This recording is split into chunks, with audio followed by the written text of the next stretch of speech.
Canada's broadcast regulator wraps up hearings tomorrow, critical hearings on a BCE bid to take over Astral Media. It's only worth $3.4 billion.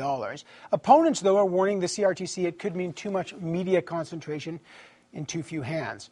Would it also mean higher prices for you? If the deal does get the green light, should the CRTC impose certain conditions? Let's get some perspectives on this in Montreal to explain what it could mean. Telecommunications expert Ian Grant and Janet Lowe. She's a lawyer for the Public Interest Advocacy Centre. They made a presentation on this to the CRTC yesterday. Good to have both of you. Janet Lowe, what would the consequences to consumers be if this deal goes through?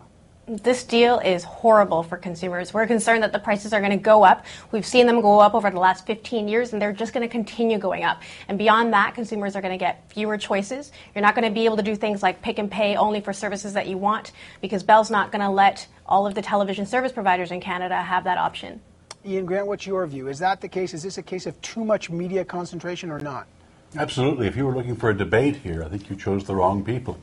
I think Janet's point is well made, that this is going to be less innovation as well as higher prices. So you're both against this deal. Bell's argument on this is that they'll keep jobs there, and there's already lots of media concentration. If you look at, for example, Quebec or in the province of Quebec, they have a dominant position there. So how do you actually assess what's too much concentration, Janet Lowe? Well, the Commission has some standards in place for that, but I think this is sort of too much competition, too much concentration. How much is too much concentration? This is way more than Shaw has. This is way more than Quebecor has. This is just too far. But Bell notes that its acquisition of Astral would only give it control of less than 35% in both the French and English market, which is frankly below the CRTC threshold of 35 to 45%. May I break in on that? Sure. I think that that's a little bit of fun with figures.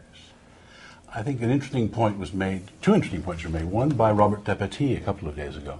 He's the president of Videotron, the cable company in Quebec.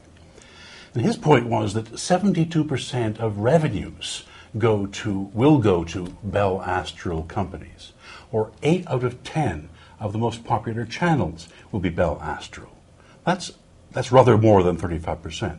So what's the another line? Company doing the math was TELUS. Right. TELUS's perspective, if you cut through the various joint ventures that Bell has a piece of, gives them about 49.2% of essentially control of the content. That's a lot more than 35. But can I ask you, when the consumers are watching this, aren't the people criticizing Bell, isn't this self-serving criticism to protect their own market share?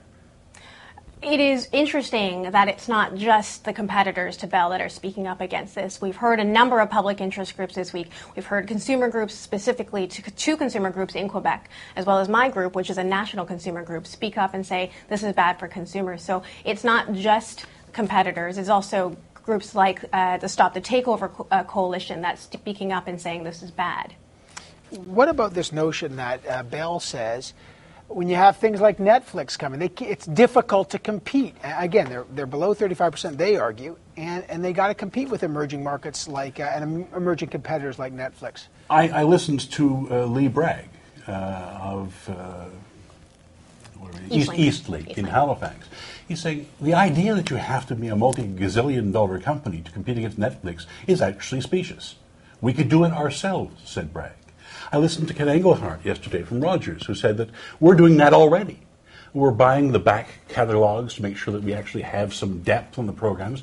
If people want to go on to a binge, and I must say I've done that myself, of watching a whole series or much of a series of House in one weekend, you can do that with the existing technologies and with the existing copyright environments. You don't need to be a gazillion-dollar player to compete against Netflix. And let's not forget that Netflix isn't a substitute for television. It's a complement. It doesn't give you access to things like news. It doesn't give you access to things like high-value sports entertainment. So I don't think the argument that it is competing with Bell is a very valid one. Or even this program. All right, exactly. All right. I got to leave it there. That's one side of the argument there. Certainly, this is a very important hearings. Ian Grant and Janet Lowe, I appreciate your time today, giving us your perspectives. Thanks so much. Cheers. Thanks.